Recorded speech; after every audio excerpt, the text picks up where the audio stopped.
Hello and welcome back to another video. Welcome back to the YouTube channel, people. And this is just your typical Mike's rant that you're probably going to watch today. But big up to everyone that's subscribed. Big up to everyone that's shown some appreciation over the past weeks and months as well on the YouTube channel, people. Make sure to leave a like on the video and make sure to subscribe if you are new.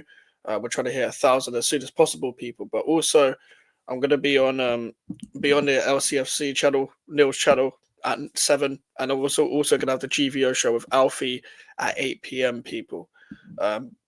So watch out for that. And we're pretty much going to be streaming every day, I think, as well. You'll see the schedule on the channel very soon.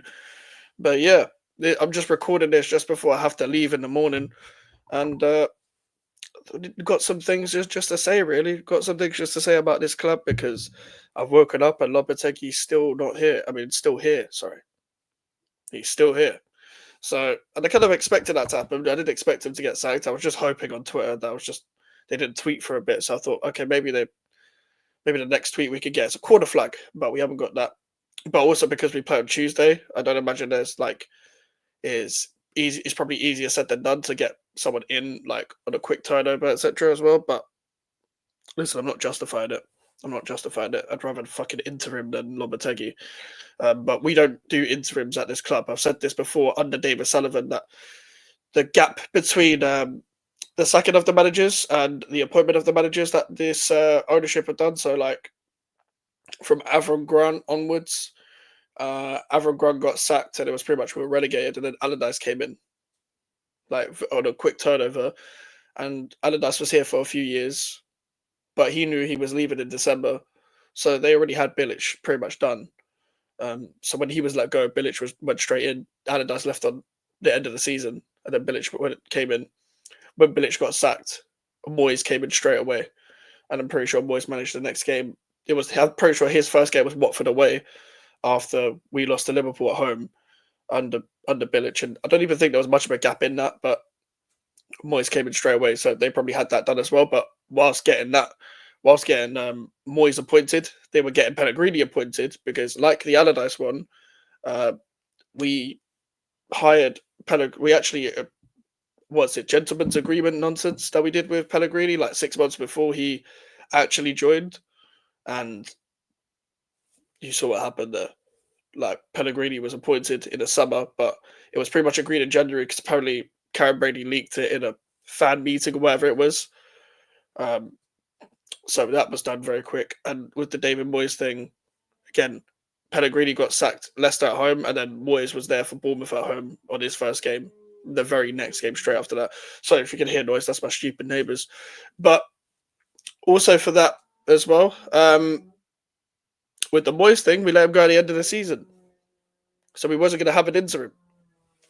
So with this one, the only way now I can see him getting sacked is if we actually lose to Leicester City under Ruud van Nistelrooy's very first game, which we'll be previewing at 7 on Neil's channel and on 8 on my channel with Alfie.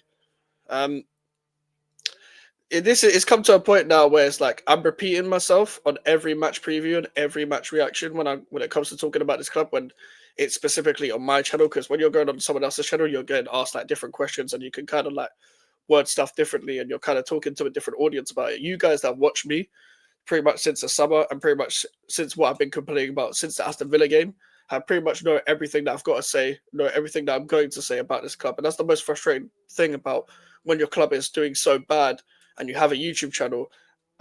I'm telling you the same negatives over and over again. But to be fair to anyone that was actually here before the summer, all the OGs of the channel would be repeating the same thing over and over again when I was complaining about David Moyes last season as well. So when you complain about your club, you're mostly complaining about the same thing because you're seeing the same thing happen over and over again. That's basically what's happening. But what I want to say as well is that the narrative now, a lot of these people that have come accustomed to Lopetegui being bad, that tried to back him, beyond from the Chelsea game onwards, which is where I ducked out of the whole situation, is basically blame one of the players, as usual, trying to scapegoat one of the players, whether it's Somerville or whoever it is, and pretty much say, well, they're not going to sack him anyway. Well, this is the thing. If you're in acceptance of that, that's fine, and so am I. But my whole thing is, we're the worst coach team in the league by far. And I was just thinking about this today because I was watching Match of the Day and Match of the Day 2 just in a row. And I was thinking to myself, I'm looking at the league table, I'm like, which managers wouldn't I take in the Premier League? Let's say I was going to swap managers for the league table. I'm going to try and get the league table up. Maybe not on the screen, but just for me to look at, just so I can like visualize this properly. And I was thinking about this. This is why I was saying like we are the worst coach team in the league. So if I'm basing it on, let's say, just in general, just on if I'm basically on the comparison of who's the manager and what kind of squad they have, are they getting the best out of their squad? Now let's have a look at the league table, for example. Let's go straight to the bottom. Obviously, we're 14th, and funny enough, we're 4 points behind Villa and Newcastle and Fulham and Man United, and we are people will look at it as a positive and say we're 8 points off top four, which we're never going to get anyway. But that's why it gets more frustrating because you can get a manager in and turn the season around by going on a run, which is what Ruben Amorim is basically going to do for Man United after the new manager bounce. But we're not going to do that. With us, I wouldn't take like let's say I think Russell Martin is coaching his team better. McKenna's coaching his team better. I'd argue Gary O'Neill is probably on the same level or coaching his team better. Glasner on the same level or coaching his team better. Obviously, Leicester got a new manager. Everton probably the only. But no, I'd still say they're coached better than us. Um, Bournemouth definitely, Villa definitely, Newcastle yeah definitely. Even though they're not that great this season, I'd still think so. Marco Silva yes, Amorim definitely, Thomas Frank, Postecoglou, Nuno Espirito Santo, and you know the rest with the top five, even including Brighton. These guys are all coached better than us. But let me also get to which manager would I take out of the like. Let's say if this was a direct swap, I'm not saying we have to shop in the Premier League and just steal a Premier League manager off another team, which we wouldn't be able to do anyway, because I'm not sure um, many managers that are already managing a Premier League team would come to us. But I'll get into that another time. But I'm just making an example. Would I swap my managers with these teams? I wouldn't with Southampton. McKenna's a maybe. Definitely not with Gary O'Neill. Glasner, yeah, I think he'd do a better job than Lopetegui would at, with the West Ham players. I think we've got a better squad. We've got a way better squad than Palace. Ruud van Nistelrooy, as I said beforehand, I've not seen his teams enough. A lot of people have asked me about that.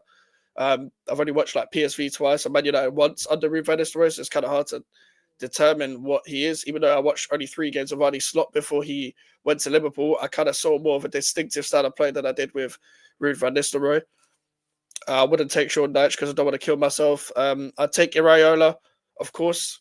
Like I was just watching like the game of the day against Wolves and obviously a bit of the highlights as well.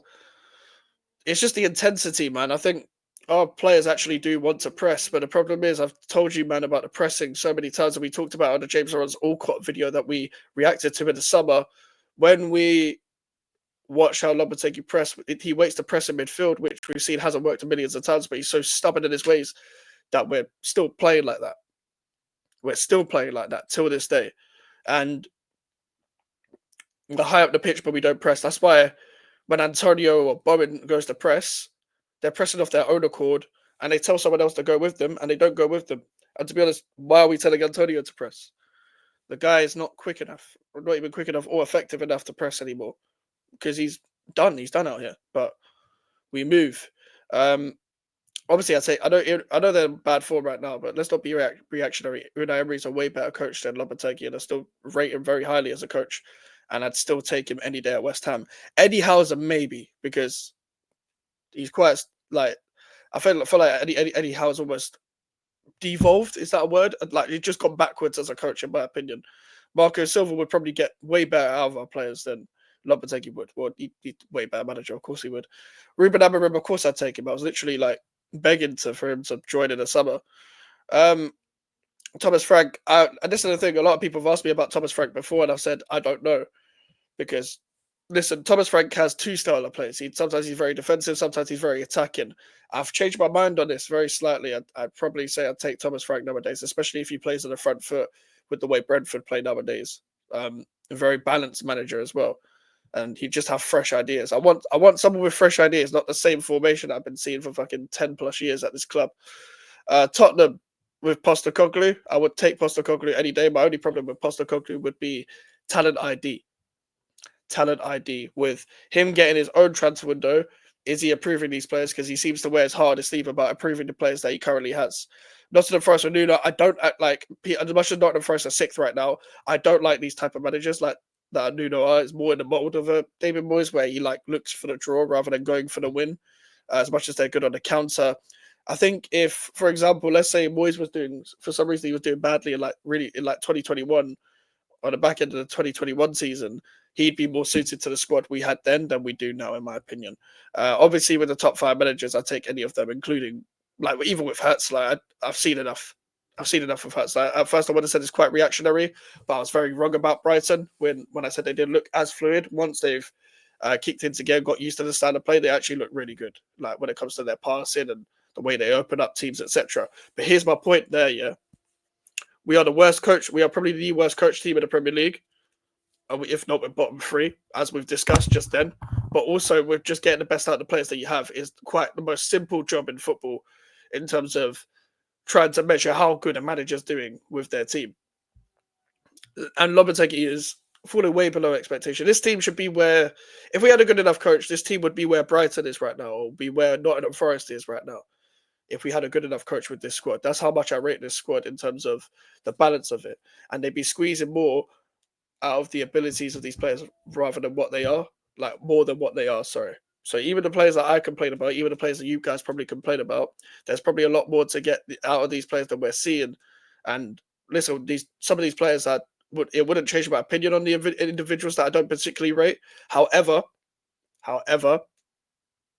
there's managers out there that could get more out of them.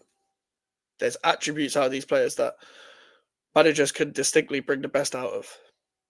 So, as much as there are player performances that are a problem, like Paquetá's a problem this season for all the wrong reasons. Alvarez is a problem this season. Like, listen, the other players are not starters that I could complain about. But even Antonio's been a problem this season. As much as like those are a few examples I can say that have been a problem, there's more to get out of them. There's more to get out of Alvarez, Antonio, and Paquetá. Now, if it was up to me, I'd sell Alvarez. I would, because I don't accept someone getting 2 red cards in a short space amount of time. But at the same time, I think if a manager came in now, if they pick the right team, etc., and especially with how they use Paquetá, Kudus, and Bowen, would determine my opinion on them straight away. Just saying, if they play Kudus on the left and or Bowen up front, for example, or Paquetá on the left, yeah, you're not the right manager for West Ham United. I'm just being honest. But my whole point is, these players aren't as bad as you're seeing it. It's the manager, and people will be like, "But it was the manager last year." Yeah, the manager. As I keep saying to people, even the manager being bad this year doesn't mean we shouldn't sack the last manager, and a manager being bad last year doesn't mean we should accept what's going on right now. People like to choose sides. People like to pick either or, because you can't think for yourselves. You have to go and follow an opinion. That is not what I'm on. I'm not on that. I'm a supporter of West Ham United. Are you doing the right job for my club? You're not. Quite simple as that. And that's what I want you guys to go and think about today. If you're a West Ham fan, if you're picking a side, why the fuck are you picking a side? Because both sides are shit. We're comparing last season David Moyes to this season Lopetegui. We've actually got worse, but doesn't mean we should have kept David Moyes from last season. A lot of people want to say now, I've seen this on Twitter and stuff, or online, and listen, it's Twitter, whatever. Oh, but if Moyes had 150 million spent, yeah, he would have spent it on fucking McTominay and Gallagher and all these people. Like, I don't think people understand the kind of players Moyes wanted. Also, Moyes doesn't want to spend big. I don't get it. Like, Moyes wants a small squad. Moyes, when he was at West Ham, has control of the transfers. He's the first manager under this GSB era to have control of the transfers. You even look at Man United, what Rio Ferdinand said about him at Man United. He wanted to take over everything. That's what the kind of person Moyes is. He doesn't like directors of football. Go on the overlap, watch his interview on the overlap. He doesn't like that kind of mold because he's old school. Lopetegui wanted 2 players per position. He got what he wanted. The problem is, it's not about the board not spending, is about the board not letting the director of football picking the right manager. And it's about us not getting the manager right. The director of football is picking the transfers. He's not picking the manager. If you're going to have a director of football, let them run the whole footballing decisions of the club. End of story. Remember, Moyes doesn't want a big squad. When Moyes got the big squad, he didn't use half the fucking signings. He played Cresswell over Emerson in his first season. That's my example. Anyway, rant over. Let's just get on with it. We've got Leicester tomorrow. I don't really give a fuck about the game, to be honest with you, but we're going to preview the game at 7 and 8 p.m. on Neil's channel at 7 and at 8 p.m. on my channel as well. But yeah, make sure to leave a like on the video. Make sure to subscribe if you're new. Social medias are in the description if you want to follow me. The email for the inquiries. I'll see you guys tonight in a bit.